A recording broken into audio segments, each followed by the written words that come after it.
Dans cet épisode, je vais t'expliquer simplement comment tu peux passer tes premiers ordres en bourse, que tu sois débutant ou plus avancé. Je vais t'expliquer les deux types d'ordres principaux pour les investisseurs passifs, principalement pour l'investissement en DCA, en ETF. Et ensuite, je vais te présenter trois types d'ordres un peu plus avancés si tu souhaites faire du court terme, du moyen terme, principalement sur du stock picking. L'objectif d'apprendre à passer ces ordres, c'est de te montrer que c'est pas si compliqué que ça. Parce que tu vas voir, si tu veux juste faire du DCA ou même t'amuser un petit peu sur du stock picking, c'est pas si compliqué de comprendre comment passer des ordres et surtout, ça va te permettre d'économiser énormément de frais, notamment en faisant de la gestion libre et non de la gestion pilotée. Tu dois le savoir, hein, les frais pris par la gestion pilotée, les mandats de gestion, sont des intérêts qui ne sont pas dans ta poche à la fin et qui ne font pas marcher de manière la plus efficiente possible tes intérêts composés. Donc c'est vraiment très important de comprendre comment faire. Et ce que je vais expliquer là marche sur le PEA, mais aussi sur le compte titre. Parce que le problème, quand on pense ordre en bourse, on imagine ça comme quelque chose de compliqué, avec des interfaces pas très intuitives, que c'est fait pour les pros, et donc du coup il faut déléguer le passage d'ordre. Et l'objectif, encore une fois, c'est de te montrer comment le faire de manière autonome.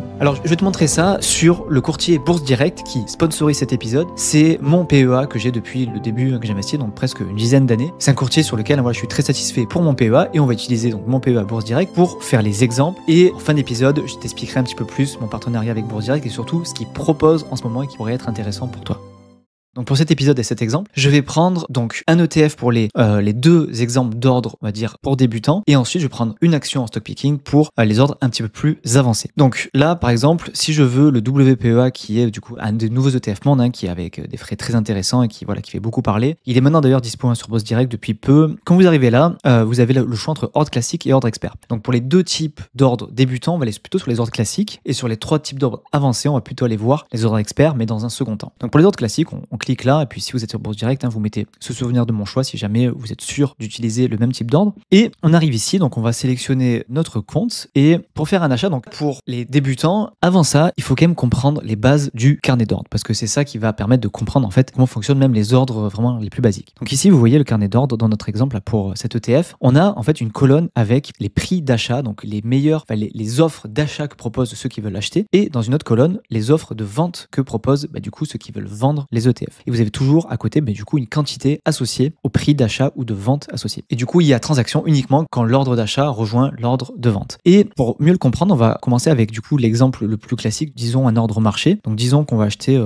100 parts de TF, donc ici dans notre TF qui vaut 5,83 €. Alors ça aussi c'est une petite astuce, c'est si vous voulez par exemple faire votre DCA, je sais pas moi, de 300 € par mois, il y a un petit calcul à faire pour savoir le nombre de parts que vous allez devoir acheter. Parce que du coup pour l'instant on peut pas acheter de fractions d'actions sur un PEA. Alors a priori ça devrait arriver prochainement, mais pour l'instant en tout cas ce n'est pas possible. Et du coup moi ce que je fais à titre perso, si j'ai 300 € par mois à mettre, je vais faire 300 divisé par le prix de la part, là, donc 5,83, et ça nous fait donc du coup 51 parts. Donc on va commencer par là, on va mettre 51 parts, et là voilà, dans les ordres donc du coup d'achat, ici on va écrire comptant, on va préciser donc à court limité ou marché, qui vont être les deux ordres que je vais expliquer. Donc là quand on est au marché, en gros vous achetez au prix le plus haut, c'est-à-dire au prix du marché. C'est-à-dire que là vous voyez dans les ordres de vente qu'il y a, on a des ordres de vente qui apparaissent, donc du coup crescendo. Donc vous prendrez le premier prix de vente, c'est-à-dire celui-là dans notre exemple 5,8318. Vous n'avez pas essayé d'avoir le prix affiché ici 5,8301 ou un prix inférieur. Vous achetez au meilleur prix de vente proposé par le vendeur. Donc on va dire que cette méthode ne permet pas d'optimiser au mieux votre achat. Mais dans les faits, si vous faites du DCA de manière bête et méchante, moi je recommande fortement de faire un ordre marché parce que ça permet d'éviter d'éventuellement d'avoir un ordre qui n'est pas exécuté. Parce qu'on va le voir, l'autre solution c'est de faire un ordre à court limité, qui est peut-être mieux parce que ça permet d'optimiser, mais vous aussi prenez le risque que l'ordre ne passe jamais et du coup que votre DCA ne passe pas. Donc si vous voulez faire un DCA bête et méchant sans essayer d'optimiser, l'ordre marché permet en fait que votre ordre il passe dans tous les cas. Ce sera pas le meilleur prix, mais au moins il passera dans tous les cas, et on parle de quelques pouillèmes bien sûr, donc ce qui est dérisoire par rapport au fait de déléguer par exemple le fait de passer vos ordres, vous serez forcément gagnant même en faisant un ordre au marché. Donc vous mettez bien achat ici, la quantité avec le petit calcul que je vous ai expliqué. Ici vous sélectionnez bien au marché, et ensuite vous pouvez sélectionner du coup la date de validité d'ordre, mais là pour un ordre de marché ça n'a pas d'intérêt parce que vu que l'ordre est à passer dans tous les cas le plus rapidement possible, on s'en fout un petit peu de ce qu'on écrit ici. Donc ensuite on va valider l'ordre, et vous avez du coup un récap ici qui vous dit voilà quel est le sens. Donc vous achetez, c'est comptant, la quantité, le numéro de compte, les coûts liés au service, donc les frais liés on va dire aux frais de courtage, les frais liés aux produits, donc les fameux frais des ETF, et combien vous engagez, quel est le montant et le total des frais estimés. Et ce qui est bien, c'est que vous avez un détail ici aussi qui vous récapitule tous les frais. Sachant que, et je vous en reparlerai en fin de vidéo, en fonction des stratégies et des ETF que vous choisissez, du moins chez Bourse Direct, vous pouvez avoir des ordres soit offerts ou soit avec des frais encore plus réduits que ce qui est affiché, parce que Bourse Direct peut rembourser des frais en fonction de certaines conditions, et je vous en parlerai plutôt en fin d'épisode. Donc voilà, après vous mettez confirmer mon ordre et l'ordre y passe. Alors je vais pas le faire parce qu'on est dans une vidéo tuto. Mais si on revient ici, on va voir du coup le deuxième type d'ordre qui existe, qui est encore une fois adapté plus pour les investisseurs passifs, plutôt qui vont faire du DCA, donc qui vont investir de manière régulière et qui vont faire plutôt de l'investissement passif en ETF. On va rester avec la même quantité de parts et maintenant on va faire un ordre à court limité. L'ordre à court limité permet finalement de fixer une limite d'achat et de dire je ne veux pas acheter au prix du marché actuel, je veux optimiser mon prix d'achat pour soigner mon PRU, donc mon prix de revient unitaire, et pour acheter au meilleur prix. Et du coup, il vous suffit de rentrer ici la limite, donc le prix auquel vous souhaitez acheter. Disons par exemple, moi je veux acheter à 5,81. On voit ici que là le prix est à 5,83. Si je mets valider mon ordre ici, en gros, mon ordre ne se déclenchera pas tant que le prix de l'ETF n'est pas à 5,80. Ça vous permet de fixer une limite d'achat qui vous paraît du coup les plus cohérentes avec ce que vous souhaitez. Alors après, si vous êtes trader, vous avez des connaissances graphiques, vous pouvez même vous amuser à regarder le graphique et voilà tout ça. Bon alors moi je suis pas du tout, c'est pas du tout ma spécialité, donc je vais pas m'amuser à vous raconter des choses que je maîtrise pas, mais ça peut être une idée pour optimiser son DCA. Moi à titre perso, une des stratégies que je fais, c'est que je fais mon DCA tous les mois de manière bête et méchante, mais je place aussi des ordres à court limité avec des liquidités que j'ai, qui me permet en fait de rentrer automatiquement sur mes ETF long terme avec certains prix que je considère support, qui fait que quand il y a une baisse assez violente, ça me permet moi de du coup de pouvoir accumuler ces ETF là à un prix que je considère intéressant. Donc on va dire les deux peuvent se cumuler dans la stratégie, même d'un investisseur passif. Et du coup, ici, vous voyez le cours limité. En gros, vous voyez ici dans le carnet d'ordre, en gros, votre ordre à 5,81, par exemple de 51, il pourrait apparaître ici, du coup, dans la colonne achat, avec le nombre, la quantité passée et le prix d'achat que je souhaiterais. Et c'est qu'une fois que il y aura un vendeur qui acceptera de me vendre à ce prix-là, que ma transaction passera. Donc là, pareil, je mets valider mon ordre ici. Ah, il y a un dernier truc, du coup, là, on laisse toujours ici comptant sur cette colonne-là. Et ensuite, pour la durée de validité de l'ordre, là, du coup, ça devient important. Soit vous pouvez le mettre pour la journée, mais du coup, si le prix n'atteint pas les 5,80, du moins votre limite que vous avez mis dans la journée, votre ordre, le lendemain, est annulé. C'est-à-dire que même si le lendemain, le prix de l'ETF passe à 5,81, votre ordre ne passera pas parce que du coup, il était valide que pour la journée. Donc du coup, c'est important quand même de le mettre pendant un certain temps si vous voulez être sûr qu'il passe. Alors vous pouvez le mettre soit jusqu'à révocation, donc révocation ça veut dire jusqu'à la fin du mois, vous pouvez le mettre jusqu'à la fin de l'année, tout simplement la fin de l'année, et vous pouvez même mettre une date personnalisée, mais vous pouvez le mettre que sur un an glissant. C'est le maximum qu'on puisse faire sur Bourse Direct. Donc par exemple, disons que je le mets jusqu'à fin d'année, donc jusqu'au 31 décembre 2025, je mets valider mon ordre, et ensuite il y a le même récap, les frais, etc., comme on a vu juste avant. Donc voilà, ça c'était les deux ordres vraiment adaptés pour les débutants et ceux qui veulent faire de l'investissement passif long terme. Soit avec un DCA, on va dire bête et méchant avec un ordre marché, ou un DCA un petit peu optimisé, ou cumuler les deux avec des achats à court limité. Maintenant, je vais vous montrer un petit peu les autres ordres qui existent sur Bourse Direct et qui sont ce qu'ils appellent les ordres experts, qui sont plus adaptés à des investisseurs plutôt court terme, moyen terme ou qui font du stock picking ou qui veulent faire un petit peu de trading. Je vais vous montrer avec une action, je vais prendre Air Liquide, qui est, je pense, une action que tout le monde connaît. Et vous allez aller plutôt dans ordre expert ici et on va sélectionner encore une fois le compte. Et là, voilà, vous avez trois types d'ordres qui sont vraiment intéressants. Alors, moi, à titre perso,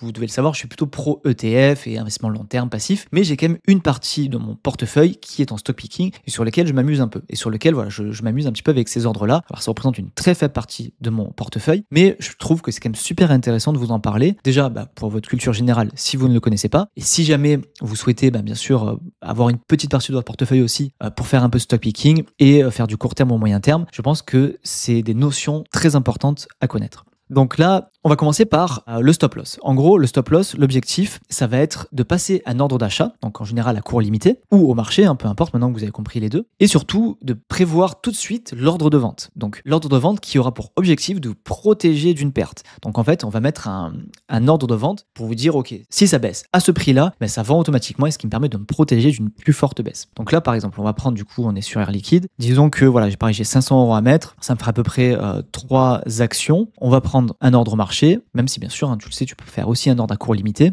et tu vas dire, ok, moi je l'achète à 175, par contre, si ça descend en dessous de 170, je vends automatiquement. Comme ça, je limite ma perte, et il n'y a pas de risque que je fasse à moins 40, moins 50% en cas de signe noir sur l'actif, ou même une très forte chute, je sécurise mes baisses. Donc ça, c'est le premier type d'ordre, c'est ce qu'on appelle le stop loss. Mais ce qui est cool avec les ordres experts que viennent de créer Bourse Direct, c'est que en fait, on peut passer les deux ordres au même moment. Parce qu'en fait, avant et sur la plupart des courtiers, on doit passer l'ordre d'achat et ensuite on passe un ordre de vente à seuil de déclenchement, du coup, le fameux stop loss. Donc on doit le faire en 2 fois. Là, ça permet de le faire en 1 fois. On achète tout de suite ou à court limité avec un prix fixé et tout de suite on dit ok, quand je l'aurai acheté, si ça baisse à tel prix, ça coupe les pertes. Donc là, pareil, vous mettez ensuite confirmer. Alors n'oubliez pas là, encore une fois, c'est très important de mettre la durée de validité de l'ordre parce que là, même si c'est au marché pour la vente, du coup, c'est très important de voir au bout de combien de temps, de savoir au bout de combien de temps votre ordre est valide. Donc on va dire fin d'année pour l'exemple. On confirme ici, la stratégie est prête, on met valider mon ordre expert et encore une fois, on a ici le récap qui raconte tout. Vous voyez qu'il y a un peu plus de frais ici. Vous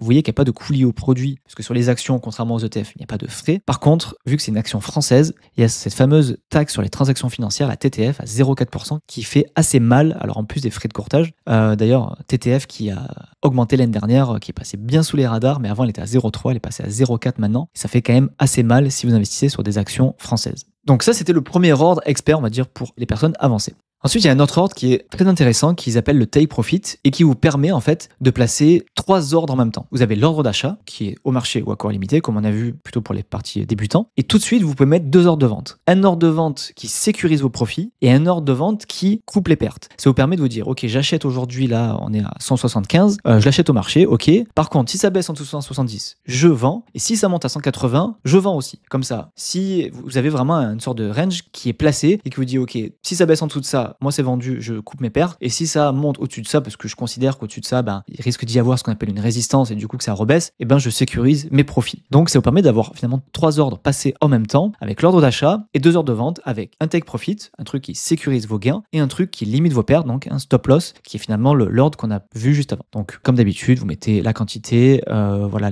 la durée de validité de l'ordre, vous confirmez ici, et vous validez votre ordre expert ici, et encore une fois, vous avez le récap ici, avant de confirmer définitivement votre ordre. Et le dernier ordre expert qu'a créé Bourse Direct, et celui-là je le trouve vraiment génial, il était plutôt connu sur les cryptos, mais maintenant il arrive en bourse et je trouve ça vraiment pas mal. C'est ce qu'on appelle le stop suiveur. On a vu tout à l'heure qu'un stop loss classique permet d'acheter à un prix et de vous protéger d'une potentielle chute brutale en coupant vos pertes. Mais le stop suiveur, en fait, il permet de remonter votre stop loss automatiquement. Par exemple, si vous achetez, encore une fois ici on a 175 €, mais que l'action monte à 180, par exemple si vous achetez à 175 € et que vous placez un stop à 170 €.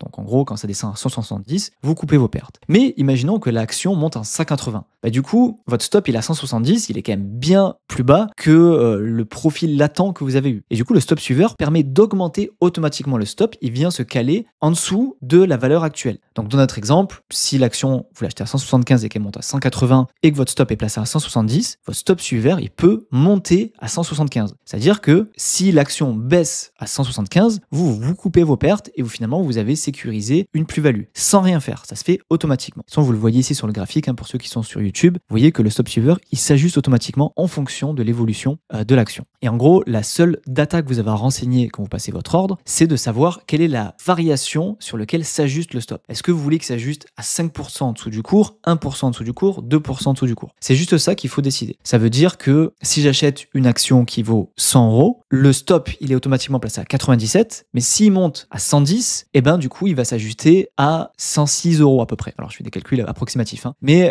ça vous permet d'avoir toujours cette marge.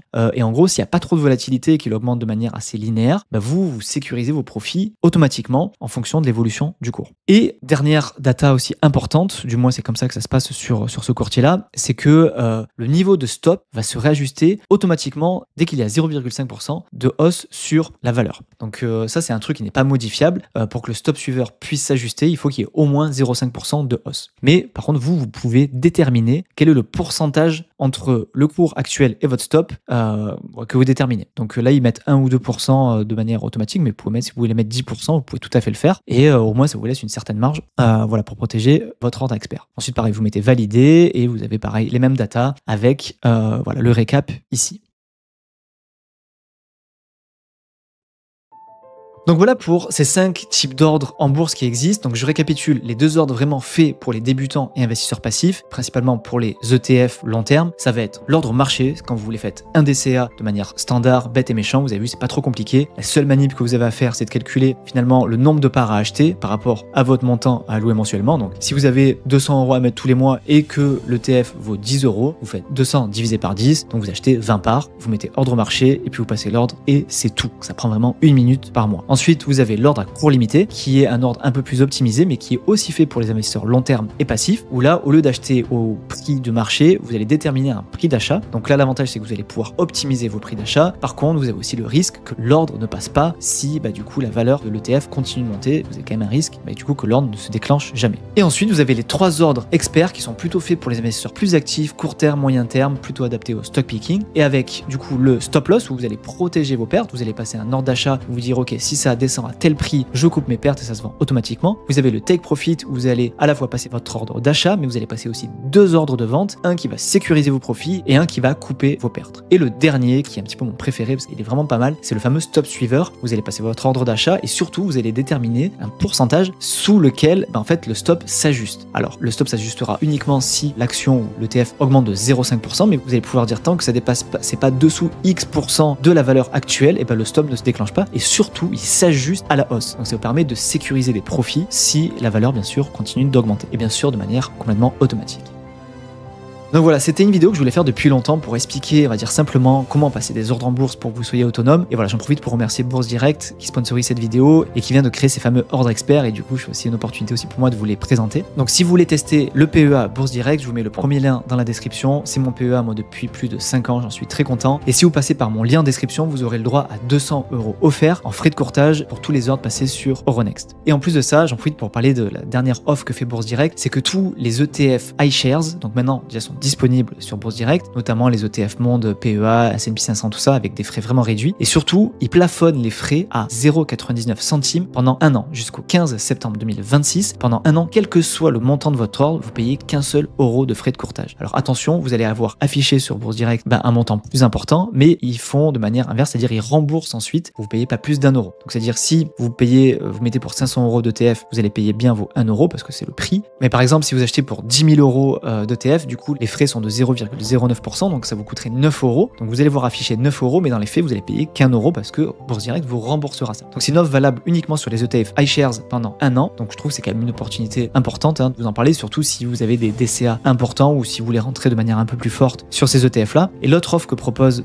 Bourse Direct, c'est ils ont un partenariat aussi avec Amundi. Si vous prenez des ETF Amundi, vous avez un ordre d'achat complètement remboursé sur certains ETF Amundi éligibles. C'est très adapté si par exemple vous êtes en DCA sur des ETF larges et que vous passez un seul ordre par mois, mais du coup vous n'aurez aucun frais de courtage, donc je trouve que c'est quand même suffisamment intéressant pour vous en parler. Voilà, sur ce, je te laisse avec le lien dans la description si tu veux tester Bourse Direct. Je t'invite aussi à le transférer, enfin si tu es sur un bon PEA ailleurs et que tu as envie quand même de le transférer, il faut d'abord ouvrir le PEA chez Bourse Direct et ensuite demander le transfert. En tout cas voilà, sache que c'est possible et que tu perdras aucun avantage, en tout cas d'antériorité si tu transfères le PEA, et en plus tu auras des frais de transfert remboursés. Pense à t'abonner à la chaîne si tu veux avoir d'autres contenus d'éducation financière, que ce soit en bourse, en immobilier, en crypto. Sur ce, je te dis à la prochaine pour un nouvel épisode.